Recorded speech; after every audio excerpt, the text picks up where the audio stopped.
नमस्कार,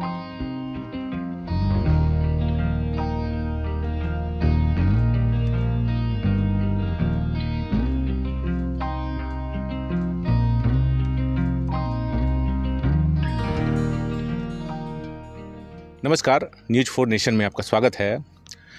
जो युवा हैं, आजकल के जो युवा हैं वो अलग अलग दिशा में जा रहे हैं।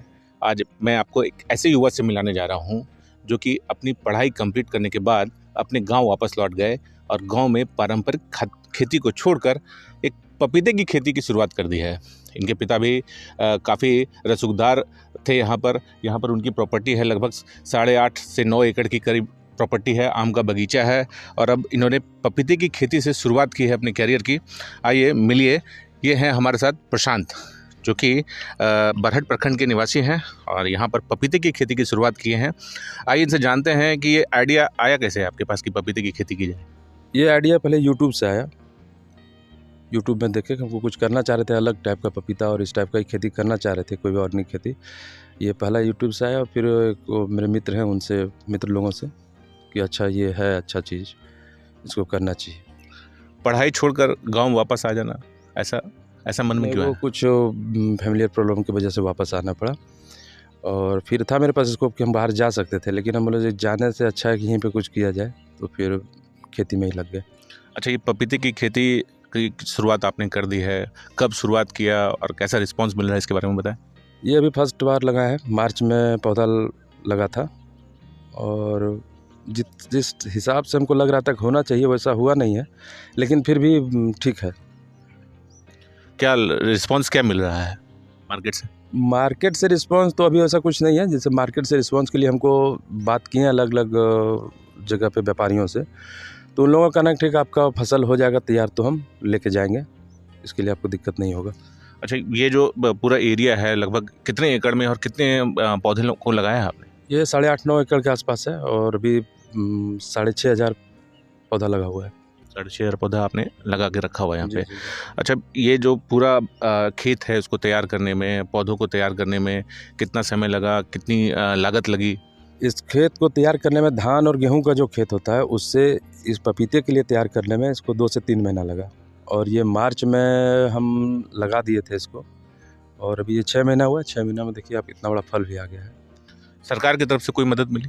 हाँ, सरकार की तरफ से अनुदान मिला है। मल्चिंग पे है, आपको ये ड्रिप सिस्टम जो है उस पे है, उस पर अनुदान सरकार ने दिया है। जी। अच्छा, अब कहते हैं कि इसमें कीट जो होते हैं, खरपतवार प्लस जो जो कीड़े मकोड़े होते हैं उनसे भारी नुकसान होता है, तो उसके बचाव के लिए क्या आपने किया हुआ? उसके बचाव के लिए ये ट्रैप लगा हुआ है और बहुत सारे जगह पे ये ट्रैप लगा हुआ है जिसमें कि कीड़ा चिपक जाता है और रात में भी मरता है, वो सब किया और बाकी उसके लिए और स्प्रे भी करवाते हैं उसके लिए, कीड़ा के लिए। जी। सुनने में आया कि जिलाधिकारी भी आपके इस बगान को देखने के लिए आए थे।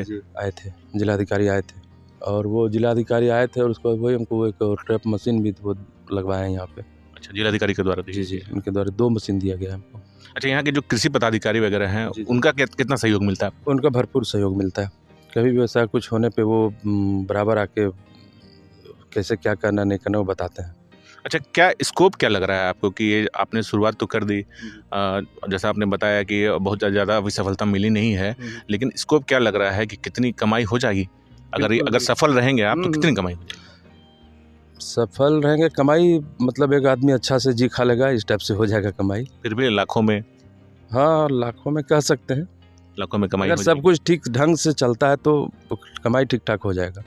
अच्छा, आपके जैसे युवा अगर इस पारंपरिक खेती को छोड़कर, एक तो युवा आजकल खेत खलिहान को तो भूल गए हैं, अब तो भागदौड़ मची हुई है IAS IPS बनने की, डॉक्टर्स बनने की, इंजीनियर बनने की, सॉफ्टवेयर इंजीनियर बनने की।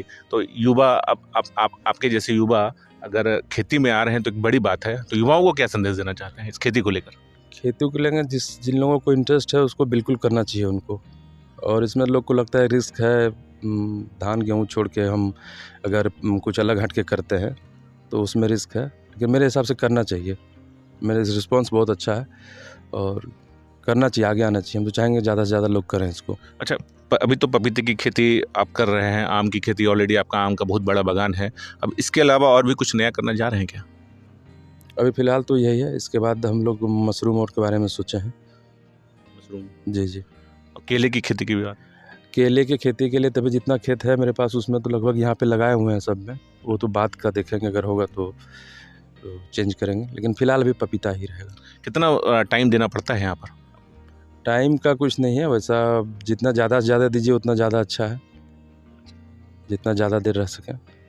अच्छा, यहाँ के जो किसान हैं, जो परंपरागत खेती करते हैं, उनको भी कुछ संदेश देना चाहते हो कि अगर इस लाइन में अगर आप आएँ, पपीते की खेती करें, तो आपको फ़ायदा होगा, उनको कुछ संदेश देना चाहते हैं? बहुत लोग आ रहे हैं, खुद ब खुद आ रहे हैं, वो देख के जा रहे हैं, वो वेट कर रहे हैं कि आप 1 साल कीजिए, उसके बाद कैसा रहता है रिस्पॉन्स, उसके बाद हम लोग आएँगे। बहुत लोग आ रहे हैं, धीरे-धीरे लोग हो रहे हैं कि नहीं करेंगे, अगली बार से करेंगे, ज़्यादा नहीं तो कुछ कम में ही करेंगे, लेकिन लोगों का रिस्पॉन्स भी अच्छा है। परिवार का सहयोग मिलता है? हाँ, बिल्कुल मिलता है।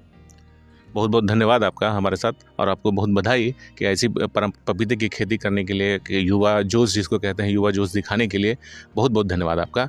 तो ये थे हमारे साथ प्रशांत, जो कि बरहट प्रखंड के रहने वाले हैं, युवा हैं, पटना से पढ़ाई कंप्लीट करके वापस गांव आए और एक परंपरागत खेती को छोड़कर पपीते की खेती की शुरुआत की है।